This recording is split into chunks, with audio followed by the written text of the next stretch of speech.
Hi, folks. Welcome to Crisco's Corner. Hi, folks. Welcome back.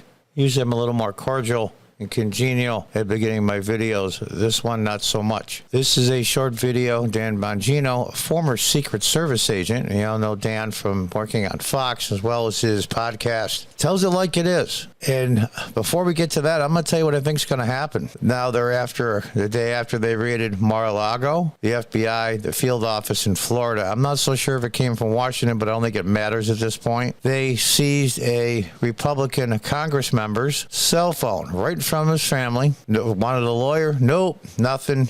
Here's the order. Give me the phone. Now there's subpoenas for multiple, and this person that got a cell phone was Pennsylvania representative. Now there's subpoenas out for other Pennsylvania Congress members to go after their phones. This is about the J6 nonsense. Let me tell you what I think's going to happen, and I pray to God that it doesn't. As the credibility of the FBI gets lower and lower, and my personal opinion now is almost zero credibility, they're going to confront a elected official, a former elected official, like we'll say President Trump, with another subpoena. And they're going to have security with them. And President Trump has Secret Service. And other ex-Trump officials, they have their own security with them. The FBI is going to show up with their weapons and a subpoena.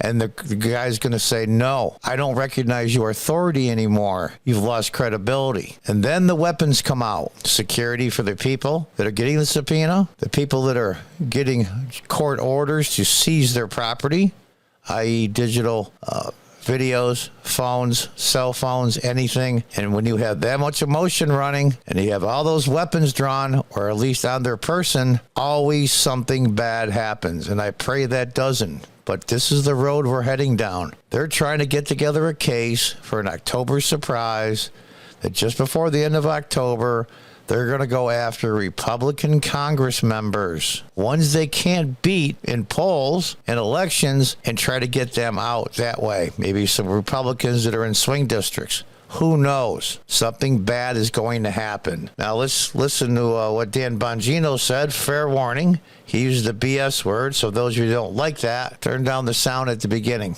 Let's go to Dan Bongino, the host of Unfiltered on Saturday nights. Dan, your quick emotional reaction. I think everyone's a little emotional here about this raid. Yeah, I mean, you think? This is some third world bullshit right here. Let me say it again. Third world bullshit. I mean every word of that. I don't care that it's cable news. I was a federal agent. I raised my right hand, and I swore to protect and defend the Constitution of the United States, and I love this country. This is a freaking disgrace. A disgrace. We don't live in Cuba. We don't live under Kim Jong-un. We live in a constitutional republic, a representative democracy. You have a bunch of FBI agents raiding the home of a former president because they don't like his politics? Are you kidding me? You've spent this whole show, Jesse, and I've spent my entire time either on Fox or on my podcast exposing the left for claiming Russia interfered in an election as Hillary Clinton paid off a bunch of foreign agents, her team literally to fabricate a story that occupied the nation for 4 years. What's she doing right now? Getting a manicure in freaking Chappaqua. She's not doing squat. And add insult to injury, she's putting out emails with a photograph, when she was much younger, of course, with a cap on that says, what about her emails? She's actually fundraising off the fact that she destroyed all those emails, which is 50 times, God knows how many hundreds of felonies that was, smashed cell phones and Blackberries, and now she's flaunting it in front of everybody. I can't be touched. You can't touch me. We're in control, and we're using the government to go after our enemies. This is bad, folks. This is bad. Nothing. Hunter Biden is having sex on tape while doing crack. And what is he doing? He's living in a Malibu mansion. And yet the president, the former president, who, whether you agree with him or not on his claims about the election, whether you agree or not, we still live in a country where you are allowed to challenge an election. There's even a process, the ECA, the Electoral Count Act. You may not like it, but it's a process. How do I know it's a process? Because some people are trying to reform it. You may not like it, but now you send the FBI. Let me tell you something. I have paid due deference to the FBI for a long time, and a lot of listeners didn't like it because I work with some very good people over there who have since retired. The management of the FBI has now shredded any single sliver of credibility this agency had left. And that's going to be the problem.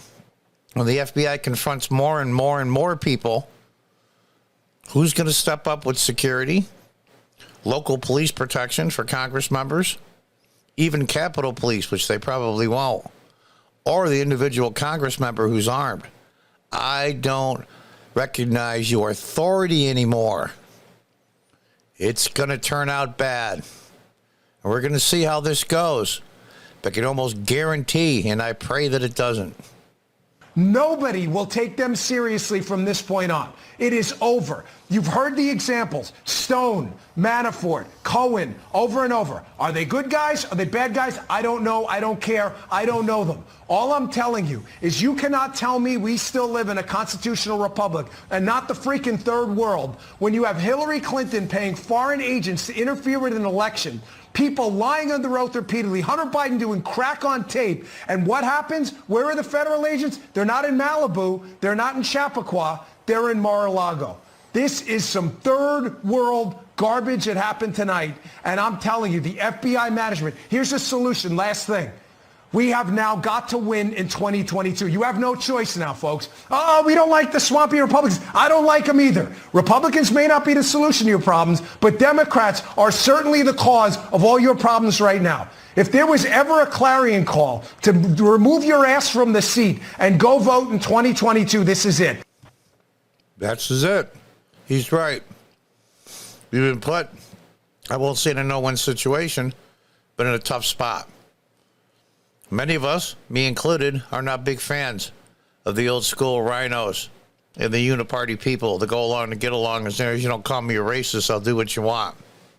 They're being weeded out. And MAGA Trump-supported candidates are winning primaries.